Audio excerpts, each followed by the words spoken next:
Look back through Apple's recent smartphone history and you'll see it's no stranger to building cheaper devices. The iPhone 5C was an iPhone 5 repackaged in a colorful plastic body. The iPhone SE was, in a lot of ways, an iPhone 6S squeezed into the iPhone 5S's body. Are you picking up on the theme here? Well, the iPhone XR is a completely different story. Apple took a lot of the things that made its more expensive XS and XS Max special and packed them into a newly designed body, and it's selling the whole thing for less than either of the phones we just reviewed a month ago. This is new territory for Apple, but I think the gamble paid off. It might not be as thrilling in the same ways as the XS or the XS Max, but in building the iPhone XR, Apple made flagship iPhone performance available to more people. That's important. And beyond that, Apple did a great job with this thing.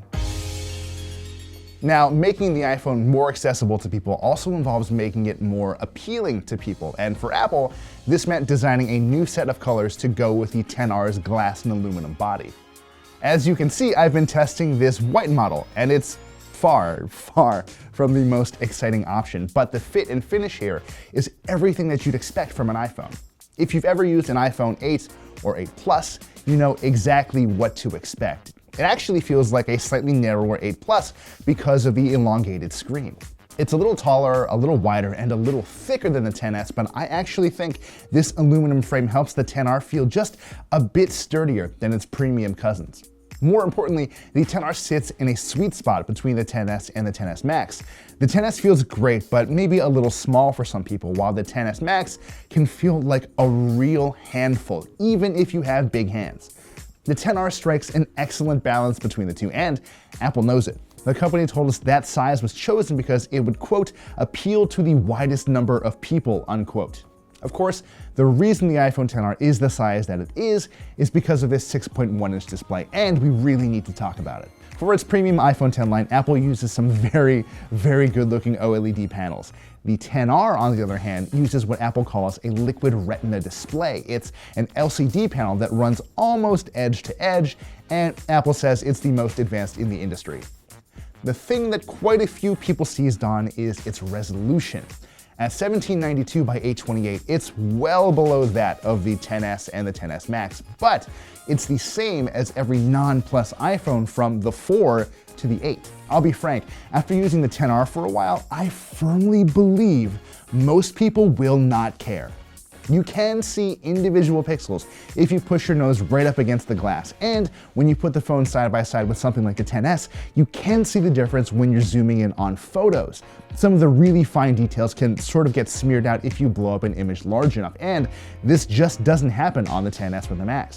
If you're holding your phone at a normal, usable distance though, the dip in resolution really does not matter. It would have been nice if Apple bumped the resolution up to around 1080p, but this is far from a deal breaker, and I honestly didn't miss the bonkers XS Max I've been using this whole time after using the XR.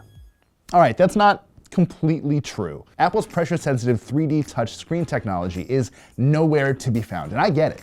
Lots of people I know never used it, and it probably would have made the XR more expensive than it needed to be.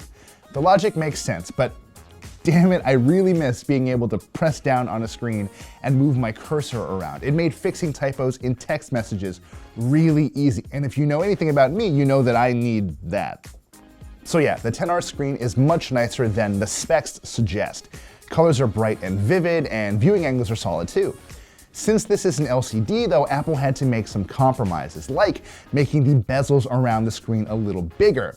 That's mostly because there's a very bright row of LEDs taking up extra space at the bottom of the display, and since Apple had to make the bezels even, they're a little thicker all around. These bezels don't really detract from the screen itself, but they're definitely noticeable.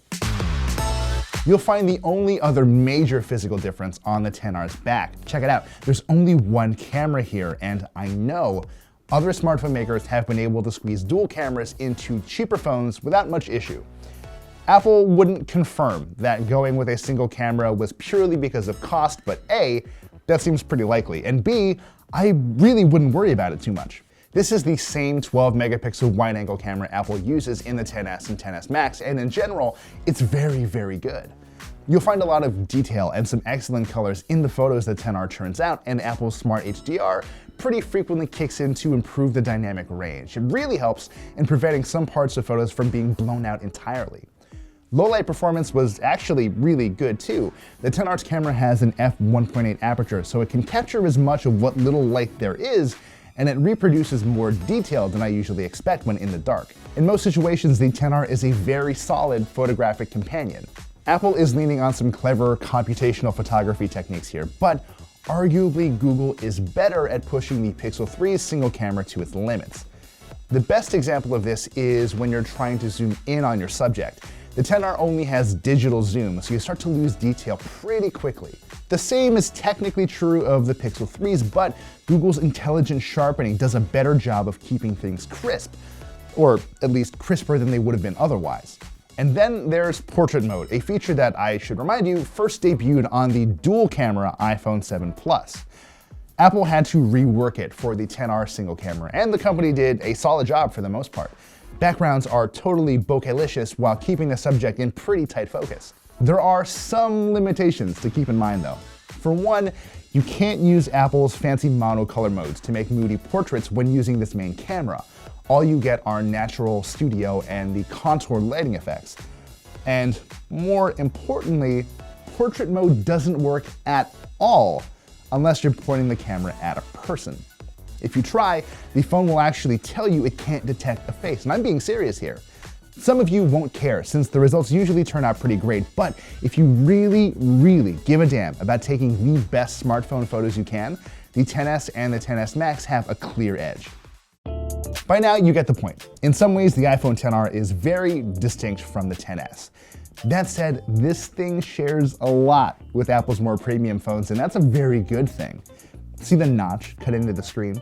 Apple used the exact same front-facing camera and Face ID sensor array as the XS here, so the XR is really fast at recognizing your face and unlocking the phone. The XR also ships with iOS 12, which I've already spent a lot of time talking about in the past. Long story short, I think it's the most polished, capable version of Apple smartphone software I've used in a long time. More importantly though, the XR uses the same A12 Bionic chipset as it does in the XS, and surprise, surprise, this thing is fast. The chipset's 2 performance cores are up to 15% faster than last year's phones, and there are some big improvements in GPU performance too, so games like Fortnite run like a charm. Meanwhile, the totally revamped neural engine inside provides some additional speed and stability when you're putzing around with things like augmented reality apps, and considering just how big Apple and the rest of the industry is pushing AR, this extra silicon should go a long way in keeping the XR from feeling dated in a year or two. Make no mistake, in terms of pure power, the XR is right up there with the best of them, and that's very good news, especially if you haven't upgraded in a while. And best of all, the iPhone XR has great battery life. This is a review unit, so I can't exactly tear it apart and figure out exactly how big the battery is, but check this out. I have routinely been able to squeeze north of 7 hours of screen on time out of the XR. That's even more than I got from the XS Max. It's a little ironic that the iPhone with the best battery life isn't the most expensive, but here we are. To build something like the iPhone XR, Apple had to make compromises. That is simply unavoidable. The best thing I can say about the XR though, is that it in no way is defined by these compromises. This isn't just a great, cheaper iPhone, it's a great iPhone period, and for that matter, it's the iPhone I would recommend to most people. There are a lot of you out there still using iPhone 6s and 7s and SEs, and if that's you, Apple just gave you a clear upgrade path. At last, you can use some of Apple's most impressive mobile technology without paying $1,000.